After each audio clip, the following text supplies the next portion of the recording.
श्री शिवाय नमस्तुभ्यम. नमस्कार. बुधग्रह हा कोणत्या राशीला आणि कोणत्या लग्नाला कशी फळ देणार आहे याची माहिती घेत असताना मागील भागामध्ये आपण वृषभ लग्न वृषभ राशीची माहिती घेतली. आता या भागामध्ये आपण मिथुन लग्न मिथुन राशीची माहिती घेणार आहोत.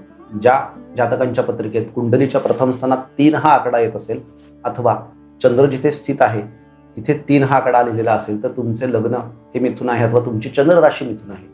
मिथुन लग्नाला लग्नेश लग्नातूनच भ्रमण करणार आहे. 1 महिना 15 जून पासून पुढील 1 महिना लग्नेश तिथूनच भ्रमण करणार आहे. हा आरोग्यासाठी उत्तम आहे, बौद्धिक पातळीसाठी उत्तम आहे. तिथे तो भद्र नामक पंचमहापुरुष योग करणार आहे. त्यामुळे जे मिथुन लग्नाचे जातक व्यापारामध्ये आहेत, मग व्यापार कोणत्या प्रकारचा आहे तर बुधाच्या अंडर जेवढ्या गोष्टी येतात तेवढ्याच, म्हणजे परत एकदा सांगतो, finance, banking, insurance, marketing, educational field इत्यादी क्षेत्रामध्ये कार्यरत असलेल्या सर्व लोकांना त्यांच्या क्षेत्रामध्ये पदोन्नतीची प्राप्ती होणार आहे, धनाचे आगमन होणार आहे आणि व्यापार हा वृद्धिंग होऊन व्यापाराचा विस्तार होणार आहे. समोर सप्तमावरती बुधाची 7वी दृष्टी असल्यामुळे पार्टनर बरोबरही तुमचे संबंध अतिशय म्हणजेच मजेचे, मजा मस्तीचे आणि हसत खेळत राहणार आहेत. म्हणजेच मिथुन लग्नाच्या जातकांना हे बुधाचे भ्रमण सर्वांगाने उत्तम आहे, यात संशय नाही. श्री शिवाय नमस्तुभ्यम.